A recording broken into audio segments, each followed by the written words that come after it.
వచ్చాడు ఆయన. దేవుడు సుడులు తిరుక్కుంటా అగ్నిస్తంభముగా పౌలుకి అక్కడ దమస్కు మార్గంలో ప్రత్యక్షమయ్యాడు. ఆయన గుర్రం మీద ప్రయాణం చేస్తా ఉన్నాడు. దేవుడు ఒక్క తన్ని నేల మీద పడేశాడు. ఇంకో విధానంలో చెప్పాలంటే దేవుడు సౌలును మట్టి కరిపించాడు అక్కడ. దేవునికి స్తోత్రం కలుగునుగాక.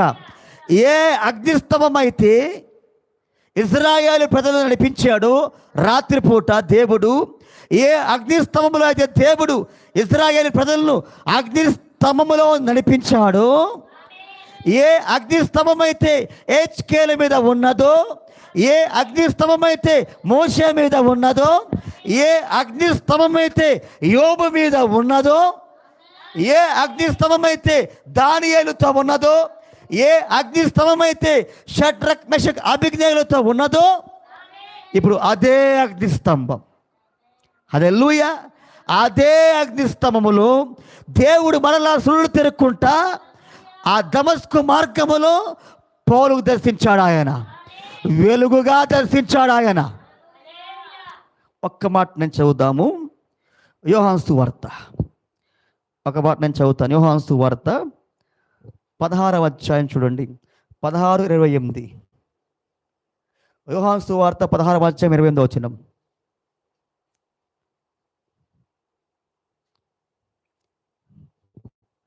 యోహాను సువార్త 16వ అధ్యాయము 28వ వచనం. నేను తండ్రి యొద్ద నుండి బయలుదేరి లోకమునకు ఎలా వచ్చాడు ఆయన? లోగోస్, ఆ గొప్ప జీవపు ఊట, ఆ వాక్య థియోఫనీ, రక్త మాంసముల శరీరంలో వచ్చాడు ఆయన. నేను తండ్రి యొద్ద నుండి బయలుదేరి ఈ లోకానికి వచ్చి ఉన్నాను. అగ్నిస్తంభముగా ఉన్న ఆయన, లోగోస్గా ఉన్న ఆయన, థియోఫనీగా ఉన్న ఆయన, మేఘముగా ఉన్న ఆయన, రక్త మాంసముల శరీరములో వచ్చాడు ఆయన. ఆమేన్. మరియు లోకమును విడిచి తండ్రి యొద్దకు వెళ్ళొచ్చునని వారితో చెప్పాను. అగ్నిస్తంభము లోగోస్ రక్తమాంసములు అయింది. ఆమేన్. ఇప్పుడు మరలా ఆయన రక్తమాంసములో నుంచి, శరీరములో నుంచి శరీరాన్ని వదిలిపెట్టి ఎక్కడికి వెళ్తా ఉన్నాడు? ఆదిలో ఆయన ఏ అగ్నిగా అయితే ఉన్నాడో, ఏ లోగోస్గా అయితే ఉన్నాడో, ఏ జీవపు ఊటగా ఉన్నాడో అదే రూపముగా మారబోతా ఉన్నాడు ఆయన. అగ్నిస్తంభము, వాక్యము రక్తమాంసములైంది. ఇప్పుడు రక్తమాంసములో ఉన్న ఆయన మరలా ఆదిలో ఎలాగైతే ఉన్నాడో, ఎలా ఆదిలో దహించు అగ్నిగా ఉన్నాడో, అగ్నిస్తంభముగా ఉన్నాడో, మరలా అలాగే మారబోతా ఉన్నాడు ఆయన. నేను తండ్రి యొద్ద నుండి దిగివచ్చి ఉన్నాను, మరలా తిరిగి తండ్రి యొద్దకు వెళ్తున్నాను. ఏ రూపములో నుండి అయితే వచ్చాడో ఆ రూపములోకే తిరిగి వెళ్ళాడు ఆయన. అగ్నిస్తంభములో నుంచి వచ్చాడు, మరలా తిరిగి ఆయన అగ్నిస్తంభములోకి వెళ్ళాడు ఆయన. ఇప్పుడు పౌలును దర్శించిన ఎవరు? అదే అగ్నిస్తంభం, వెలుగు పౌలును దర్శించాడు. అదే యేసు శరీరములో నుంచి వెలుగుగా మారిన ఆయనే, అదే క్రీస్తు, అదే అభిషిక్తుడు, అదే మెస్సయ్య, అదే యెహోవా, అదే అగ్నిస్తంభం, అదే పాత నిబంధన యెహోవా. ఆమేన్. పౌలును దమస్కు మార్గంలో దర్శించాడు. హల్లెలూయా. అంటే ఏంటి? మరలా ఆయన అదే రూపంలోకి వెళ్ళాడు ఆయన, అదే అగ్నిగా మారాడు ఆయన, అదే లోగోస్గా మారాడు ఆయన. హల్లెలూయా.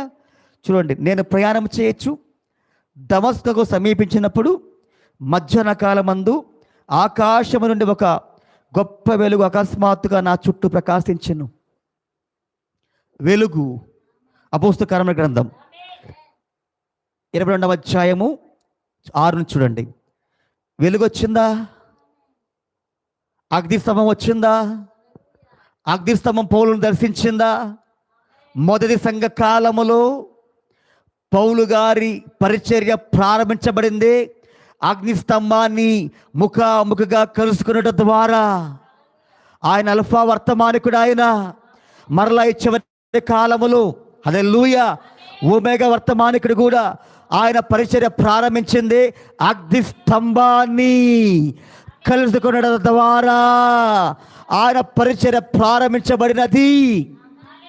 హల్లెలూయా.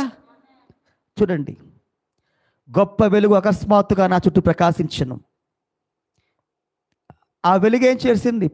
సౌలుని గుర్రం మీద నుంచి కింద పడేసింది. హల్లెలూయా. ఈరోజు ఆత్మ సంబంధంగా మనల్ని కూడా ఆయన మట్టి కనిపించాడు. ఆయన ఆమేన్. ఈరోజు ఈ వెలుగే సంఘ శాఖ అనే గుర్రం అంటే అండి శక్తికి సాదృశ్యం. జంతువు ఎప్పుడు కూడా శక్తికి సాదృశ్యం.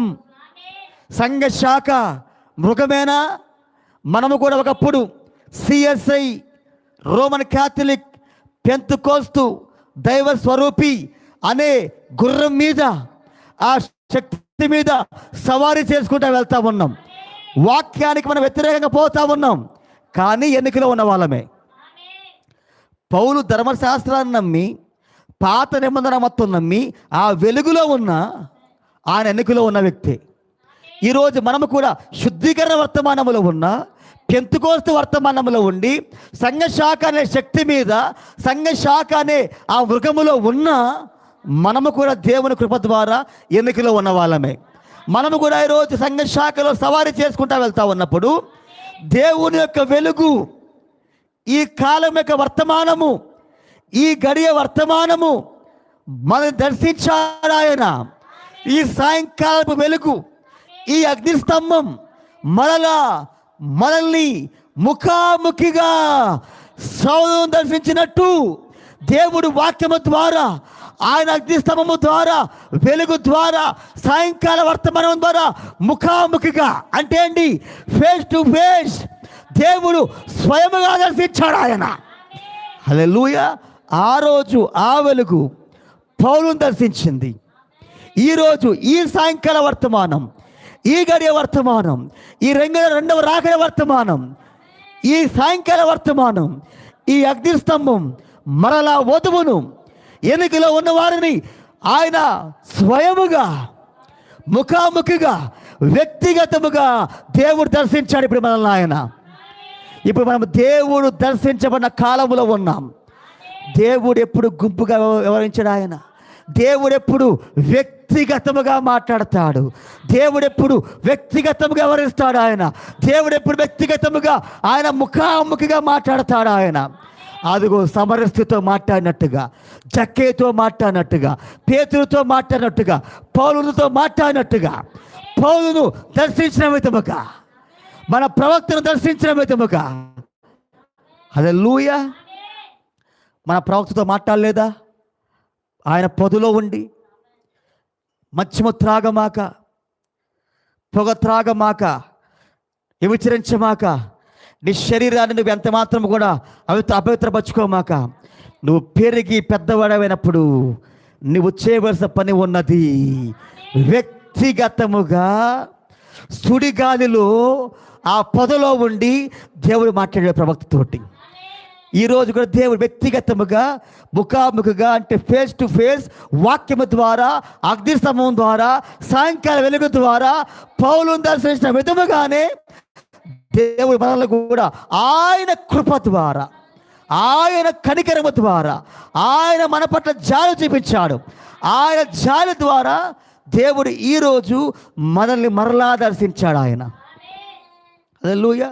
దేవునికి స్తోత్రం కలుగునుగాక. చూడండి,